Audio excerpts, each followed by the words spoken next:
बाबा बागेश्वर की कथा गोपालगंज में चल रही है और उन्होंने ये कहा है कि वो किसी पार्टी के प्रचारक नहीं है, वो सिर्फ और सिर्फ सनातन के हैं। बता दें आपको, बाबा बागेश्वर का कुछ लोग विरोध भी कर रहे हैं। अपने विरोधियों पर बाबा ने ये कहा है कि जितने लोग विरोध करेंगे वो उतना ही बिहार आएंगे और ज्यादा हुआ तो यहीं घर भी बनाएंगे।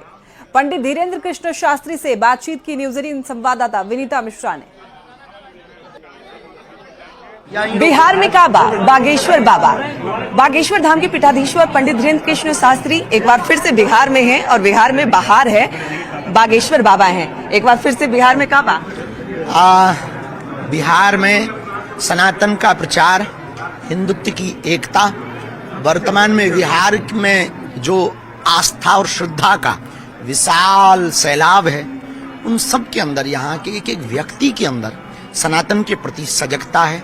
हमारे ना आने के पहले भी बिहार में सनातनी अपने बल पर, अपनी सामर्थ्यता पर हिंदुत्व के लिए कार्य कर रहे थे। हमारा उद्देश्य यही था कि जो रह गए हैं उन्हें जगाना है, बिहार में हिंदुओं को जगाना है, सनातनियों को जगाना है और भारत को हिंदू राष्ट्र बनाना है। महाराज जी, आप यहाँ आए हैं और पिछली बार भी लोगों का अपार प्यार मिला है और आपका भी जो बिहार के प्रति प्यार है वो दिखता है, लेकिन कई लोग कह रहे हैं कि पार्टी विशेष के प्रचारक के तौर पर आप आए। हम प्रचारक हैं ही नहीं। हमने आज तक मंचों से किसी भी राजनीति का नाम नहीं लिया, किसी को भी वोट देने की बात नहीं की, किसी को भी जिताने या हराने की बात नहीं की। हम प्रचारक नहीं हैं किसी पार्टी के, हम विचारक हैं सनातन धर्म के।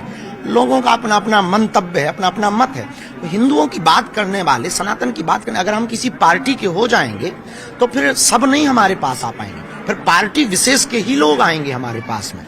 हम सबके हैं। चंद्रमा सबका होता है, सूर्य सबका होता है, गंगा सबकी होती है, वैसे ही साधु भी सबका होता है। हम किसी एक के नहीं हैं, हम सबके हैं और हम किसी पार्टी के लिए नहीं आए हैं। हमारी खुद की एक निजी पार्टी है, उसका नाम बजरंगबली है, उसका जो है निशान मुकद्दर है, उसका नारा है जो राम का नहीं वो किसी काम का नहीं। हमारा उद्देश्य सिर्फ इस हित में है कि हिंदू एक हो। आपके कई सारे संकल्प हैं। एक संकल्प पिछले महीने ही पूरा हुआ है, कैंसर हॉस्पिटल का भूमि पूजन आपने किया। देश के प्रधानमंत्री नरेंद्र मोदी आए, क्या लगता है वो जैसे आपके पास आए, आपकी तारीफ की, आप जिस तरीके से हिंदू राष्ट्र की मांग कर रहे हैं, उनका भी वही नारा है लगभग, इस कारण आप पर विपक्ष देखिए, इस देश के प्रति प्यार करने वाले, राष्ट्र के प्रति समर्पण रखने वाले, राष्ट्र के उत्थान का ध्येय व संकल्प लेने वाले जितने भी लोग हैं, उन सबका एक ही उद्देश्य है, हर हाल में यहाँ पर भारत के जितने भी हिंदू हैं हिंदू राष्ट्र हो जाए, एक जगह हिंदुओं के लिए हो जाए। तो हमें ये नहीं लगता कि ये कोई नई बात है, ये हर हिंदू के दिल की बात है। बस ये है, सबके अंदर जो डर और भय है वो हम मिटाना चाहते हैं, हिंदुओं को जगाना चाहते हैं और हिंदू राष्ट्र बनाना चाहते हैं। कब तक होगा ये आपका संकल्प पूरा, क्या लगता है? जल्दी ही होगा, तैयारियां शुरू हो गई हैं, अब जल्दी होकर के। आपने कहा कि उसकी शुरुआत बिहार से होगी, लग रही है तय है, इसमें कोई संदेह नहीं। बिहार समर्पण का प्रदेश है, बिहार श्रद्धा का प्रदेश है, बिहार ज्ञान की भूमि है, बिहार बुद्ध की भूमि है, बिहार संतों की भूमि है, बिहार भक्ति की भूमि है, बिहार संतों के साथ साथ इस देश के प्रति, राष्ट्र प्रति समर्पण करने वाले राष्ट्र भक्तों की भूमि है। एक महत्वपूर्ण सवाल, पिछली बार आपसे बातचीत हुई, आपने कहा कि अगला जन्म अगर मिले तो बिहार में जन्म लेना चाहेंगे। इस बार है घर भी बनाएंगे, मठ भी बनाएंगे।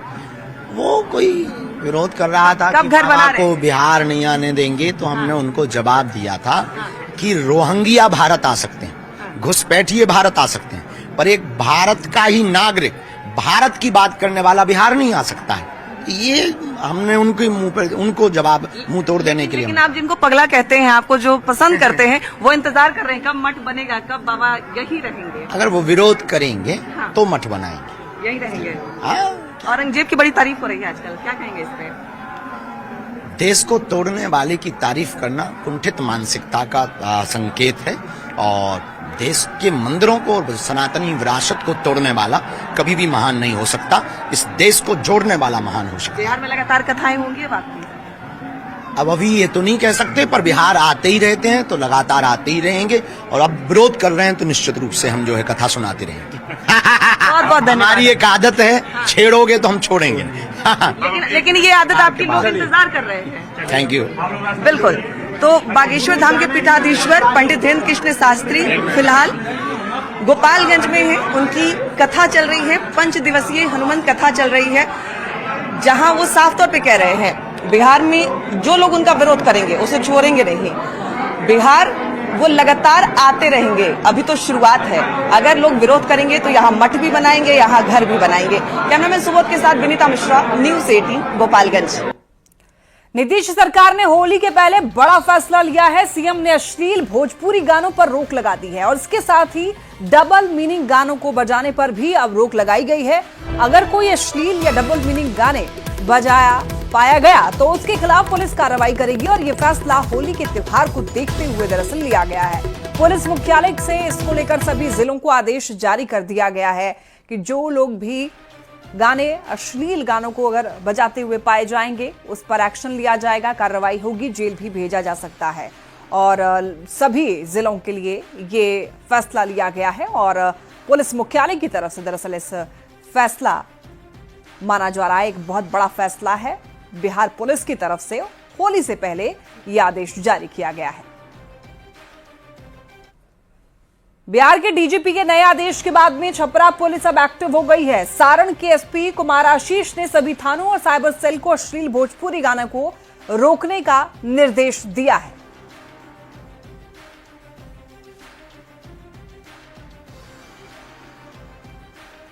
डीजीपी साहब और पुलिस मुख्यालय के निर्देशों का अनुपालन किया जा रहा है। यहाँ पर हम लोग साइबर सेनानी के माध्यम से और शांति समिति की बैठक में और इसके अलावा जो भी डीजे संचालक उनके साथ बैठक कर करके इन सब चीज़ों के बारे में ताकीद कर रहे हैं कि ताकि इस तरह की गड़बड़ ना हो। इसके अलावा आम पब्लिक से भी हम लोग अपील करते हैं कि पुलिस प्रशासन को सहयोग करे। और बड़ी खबर पटना से, जहां पर शराब माफिया ने एक बार फिर पुलिस को चुनौती दी है। पालीगंज के राघोपुर मुसहरी में पुलिस की टीम शराब तस्करों के खिलाफ छापेमारी करने गई थी, तभी शराब माफियाओं ने पुलिस की टीम पर हमला कर दिया, जिसमें 2 दरोगा सहित पुलिस के कई जवान घायल हुए हैं। शराब माफिया को भारी पड़ता देख पुलिस ने किसी तरीके से अपनी जान बचाई, वो भी भाग करके पुलिस को अपनी जान बचानी पड़ गई और पुलिस के वहां पर पहुंचते ही शराब माफियाओं ने ग्रामीणों की मदद से पथराव करना शुरू कर दिया और इस हमले में पुलिस की गाड़ी को भी नुकसान हुआ है, गाड़ी भी क्षतिग्रस्त हुई है। कार्रवाई के दौरान जब्त शराब भी वहां से माफिया जो थे एक ही गाड़ी है ना। बाद में की गई कार्रवाई में पुलिस ने पूछताछ के लिए एक संदिग्ध को हिरासत में लिया है। जिसमें मेरा 2-3 पदाधिकारी जख्मी हुए हैं और कुछ सिपाही लोग को भी चोट लगा है, जिनका इलाज विक्रम पीएमसी की प्राथमिक स्वास्थ्य केंद्र में करवा रहे हैं। शराब भी कुछ बरामद हुआ है क्या? शराब बरामद हुआ था, लेकिन पत्थरबाजी वगैरह जो हुआ है इसमें जो है ला नहीं पाए लोग, क्योंकि पहले तो अपना जो है जान। सर, आगे की कार्रवाई किस तरह करें? आगे की कार्रवाई यही है कि पुलिस पर हमला हुई है तो ये बहुत बड़ी घटना है मेरे लिए, चैलेंजिंग है मेरे लिए। तो मैं इसमें जो है FIR करके बाय नेम्ड जो है वीडियो क्लिप भी है मेरे पास, उस वीडियो क्लिप के आधार पर नेम्ड FIR करेंगे।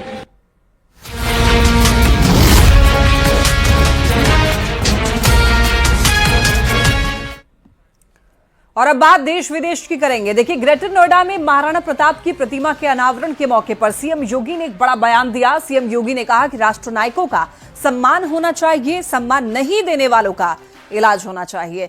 नायक तो महाराणा है, अकबर नहीं, नायक शिवाजी हैं, औरंगजेब नहीं हो सकता। ये लोग सनातन को खत्म करने के लिए आए थे और सनातन को रौंदने वाले राष्ट्र नायक नहीं हो सकते। सीएम योगी ने यह बयान दिया है। महाराणा प्रताप की प्रतिमा का अनावरण करते समय उन्होंने कहा है कि नायक तो महाराणा है, अकबर नहीं, नायक शिवाजी हैं, औरंगजेब नहीं हो सकता है।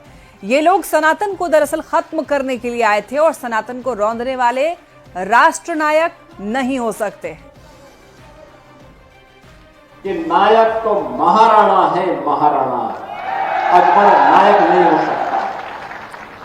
नायक छत्रपति शिवाजी महाराज हैं, जिन्होंने औरंगजेब को घुटने टेकने के लिए मजबूर किया और घुटते घुटते बेमौत मरने के लिए मजबूर कर दिया था। इसलिए नायक छत्रपति शिवाजी महाराज हैं, औरंगजेब नहीं हो सकता है। बहनों और भाइयों, जो सनातन धर्म को नष्ट करने के लिए आए हो, जिन्होंने भारत की धर्म और संस्कृति को नष्ट करने का कुत्सित प्रयास किया हो, जिन्होंने भारत की सनातन परंपरा को रौंदने के लिए तमाम षड्यंत्र किए हो, वे भारत के राष्ट्र नायक नहीं हो सकते, कभी नहीं हो सकते, कतई नहीं हो सकते। हम राष्ट्र नायक उसको मानते हैं जिन्होंने राष्ट्र और धर्म के लिए कुछ समर्पित किया हो। महाराणा प्रताप का योगदान, छत्रपति शिवाजी महाराज का योगदान और गुरु गोविंद सिंह जी महाराज का योगदान इस दिशा में अविस्मरणीय है। एएमयू यानी कि अलीगढ़ मुस्लिम यूनिवर्सिटी ने होली मिलन समारोह की मंजूरी दे दी है। एएमयू प्रशासन ने इस बात की जानकारी दी है कि 13 और 14 मार्च को एएमयू के एनआरएससी हॉल में कोई भी छात्र होली खेल सकता है।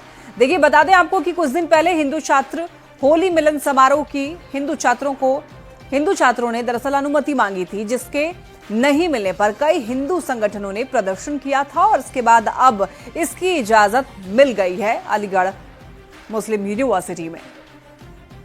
प्रशासन ने फैसला लिया है कि एनआरएससी परिसर में कोई भी एएमयू का छात्र आकर 13-14 को स्वच्छंद रूप से होली खेल सकता है। स्वागत है उसका, खूब रंग गुलाल उड़ाए, उसका स्वागत है। ब्रज में रंगोत्सव का आगाज हो गया है। बरसाना में लठमार होली धूमधाम से खेली जा रही है। बरसाना की लठमार होली विश्व प्रसिद्ध है, जिसमें शामिल होने के लिए देश विदेश से लोग मथुरा पहुंचते हैं। अबीर, गुलाल और टेसू के फूलों के रंगों के साथ में लठमार होली यहां पर खेली जाती है। ब्रज की होली का विशेष महत्व बताया गया है और यहां पर होली को होरा भी कहा जाता है और देश के अलग अलग हिस्सों में जहां रंग गुलाल और पानी से होली खेली जाती है, तो वहीं ब्रज में रंग गुलाल के अलावा लठमार, छड़ी मार, लड्डू और फूलों वाली होली मनाई जाती है। ब्रज की होली में लठमार होली सबसे खास होती है।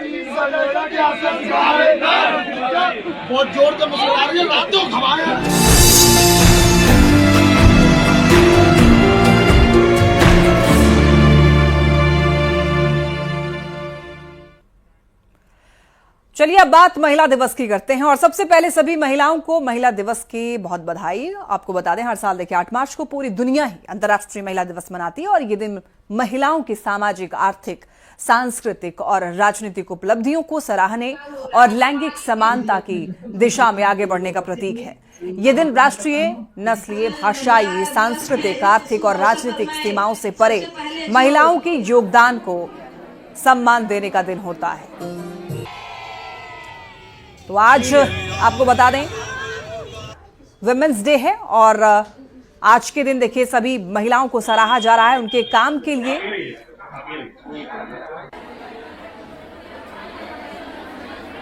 नारी शक्ति का सम्मान पूरा विश्व करता है, पूरी दुनिया करती है और सभी लोग सराहते हैं जिस तरीके से महिलाओं ने योगदान दिया है। महिलाओं का योगदान जिस तरीके से बढ़ता जा रहा है, न केवल देश भर में बल्कि विश्व भर में महिलाओं ने जो मुकाम हासिल किए हैं उसको लोग सराहते हैं। आइए महिला दिवस के बारे में आपको बताते हैं कि इसकी शुरुआत कैसी हुई। देखिए, महिला दिवस की शुरुआत 1910 में हुई थी और क्लारा ज़ेटकिन ने अंतर्राष्ट्रीय महिला दिवस की बुनियाद रखी थी और पहला अंतर्राष्ट्रीय महिला दिवस 19 मार्च 1911 को मनाया गया।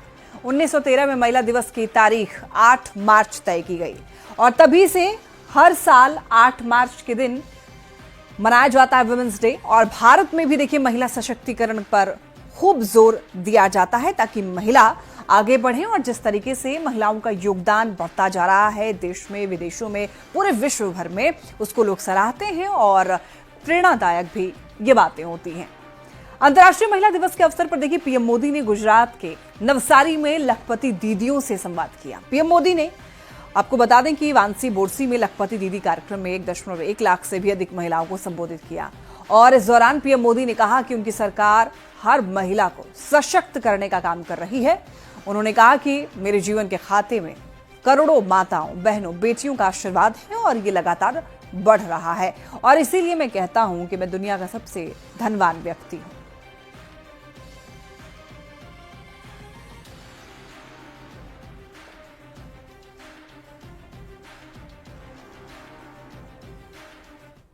आज इस दिन मैं गर्व से कह सकता हूं कि मैं दुनिया का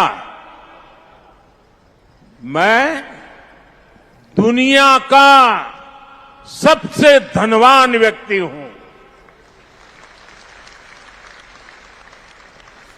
जब मैं कहता हूं ना, मैं दुनिया का सबसे धनवान व्यक्ति हूं, मैं जानता हूं कई लोगों के कान खड़े हो जाएंगे। आज पूरी ट्रोल सेना मैदान में उतर जाएगी, लेकिन मैं फिर भी दोहराऊंगा कि मैं दुनिया का सबसे धनवान व्यक्ति हूं। और दिल्ली सरकार ने अंतर्राष्ट्रीय महिला दिवस के मौके पर महिला समृद्धि योजना लॉन्च कर दी। बीजेपी अध्यक्ष जेपी नड्डा ने जवाहरलाल नेहरू स्टेडियम में योजना शुरू करने की घोषणा की और योजना लॉन्च करते हुए नड्डा ने कहा कि मैं सीएम रेखा गुप्ता और अन्य लोगों को बधाई देता हूं कि दिल्ली में इस योजना को लागू करने के लिए 5100 करोड़ रुपए जारी किए गए हैं और ये योजना तुरंत शुरू की जाएगी। मोदी जी ने कहा था कि हम महिला समृद्धि योजना लाएंगे और प्रधानमंत्री महिला समृद्धि योजना के बारे में मैंने ही अपने मैनिफेस्टो में उसके प्रथम चरण में कहा था कि हम महिलाओं को 2500 रुपए देने का वायदा करते हैं और उसको हम पूरा करेंगे। आज मुझे खुशी है और मैं बधाई देता हूं रेखा जी को और इस नेतृत्व को और मोदी जी को, जिन्होंने आज आने से पहले कैबिनेट का फैसला किया और 5100 करोड़ रुपए इस साल के लिए आवंटित किया है ताकि महिला समृद्धि योजना दिल्ली में लागू हो जाए। दिल्ली चुनाव के अपने संकल्प पत्र में दिल्ली की बहनों से जो वायदा हमने महिला समृद्धि योजना के तहत किया था कि दिल्ली की गरीब बहन को 2500 रुपए प्रति माह देने की बात, आज उसको हमने कैबिनेट में मोहर लगा दी है। उसको हमने कैबिनेट में अप्रूव करके दिल्ली सरकार के बजट में 5100 करोड़ रुपए का बजट का प्रावधान 5100 करोड़ रुपए के बजट के प्रावधान को किया गया है ताकि दिल्ली की गरीब बहनों को हम लोग इस समृद्धि योजना का लाभ देना शुरू कर सकें। महिला समृद्धि योजना, आइए अब जानते हैं कि महिला समृद्धि योजना की नियम और शर्तें क्या कहती हैं। देखिए, योजना का लाभ लेने के लिए दिल्ली की महिला होना जरूरी है और सिर्फ बीपीएल कार्ड धारकों को ही इस योजना का लाभ मिल पाएगा और लाभार्थी की आय 3 लाख से ज्यादा ना हो, आवेदक किसी और सरकारी योजना की लाभार्थी ना हो और इसके साथ ही आवेदक महिला की उम्र 21 से लेकर के 60 साल के बीच होनी चाहिए, तभी उनको इस योजना का लाभ मिल पाएगा। और आपको ये भी बता दें, योजना का लाभ लेने के लिए रजिस्ट्रेशन कराना भी बहुत जरूरी है। साथ ही साथ आवेदक किसी और सरकारी योजना की लाभार्थी भी नहीं होने चाहिए और आवेदक महिला की उम्र 21 से लेकर के 60 वर्ष के बीच में होना चाहिए, तभी इस योजना का लाभ मिल पाएगा। अब देखिए, पटना की बात करते हैं। चलिए, पटना में जेडीयू दफ्तर में भी नारी शक्ति सम्मेलन का आयोजन किया गया और सीएम नीतीश कुमार ने सम्मेलन का उद्घाटन किया। इस मौके पर बड़ी संख्या में जेडीयू की महिला नेता शामिल। तस्वीरें आप ये देख रहे हैं, जेडीयू दफ्तर में नारी शक्ति सम्मेलन सीएम नीतीश कुमार ने उद्घाटन किया। इस कार्यक्रम का नारी शक्ति को बढ़ावा देने के लिए नीतीश कुमार की तरफ से भी एक कार्यक्रम का इधर आयोजन किया गया था जेडीयू दफ्तर में। आज महिला दिवस के अवसर पर आप सबका नमन, आप सबका अभिनंदन आज यहाँ पार्टी ने किया है, बहुत अच्छी बात है। और कल ही हमको बताया, हमने कहा है पहले तो आते ही थे, तो आज हम आए, बहुत अच्छा है। चूंकि हमको आगे दूसरी तरफ मेरा कार्यक्रम है, इसलिए मैं आप सब लोगों का अभिनंदन करता हूं और बहुत अच्छा है। और आप तो जानते ही हैं कि हम तो शुरू से ही महिलाओं का सीधे आगे बढ़ाए हैं और पहले जो लोग नेता थे कुछ किए हैं, इसलिए हम लोगों ने तो सब कुछ किया है और बहुत अच्छा है। और सब अब भारी संख्या में सब जगह महिलाएं आगे बढ़ रही हैं हर जगह पर। तो इतना ही हमको जाना, इन्हीं शब्दों के साथ मैं आप सब लोगों को बधाई देता हूँ। इधर आइए, अब इनको हम अध्यक्ष बनाए हुए हैं, अब ये पूरा करिएगा, समझ गए ना? हाँ ठीक है। अंतर्राष्ट्रीय महिला दिवस के मौके पर पटना की बेऊर जेल में महिला कैदियों के लिए कई कार्यक्रम आयोजित किए गए और डीएम ने जेल में बंद 135 महिला कैदियों से बात की और जेल में उनकी समस्याओं को गंभीरता से सुनी भी। देखिए, महिला कैदियों ने डीएम से मामले के तत्काल निपटारे और जेल में स्वास्थ्य सुविधाएं बेहतर करने की मांग की। कारा बेऊर में आज हम लोगों ने महिलाओं का बंदी दरबार आयोजित किया और अंतर्राष्ट्रीय महिला दिवस के अवसर पर भी कार्यक्रम आयोजित था। महिलाओं से संवाद किया और उनको बताया उनके अधिकार के बारे में, यहाँ कर्तव्यों के बारे में, और उनकी बातें भी हम लोगों ने सुना है और उनका आग्रह है कि जल्दी मामलों का समाधान हो, जो भी मामले उनके लंबित हैं उनका जल्दी समाधान हो, उन्हें कानूनी सहायता प्रदान की जाए, चिकित्सा व्यवस्था थोड़ी बेहतर की जाए। महिला डॉक्टर हैं लेकिन महिला पैरामेडिकल स्टाफ या नर्स नहीं है, जिसकी वजह से उन लोगों को कठिनाई होती है। साफ सफाई थोड़ा बढ़ाया जाए।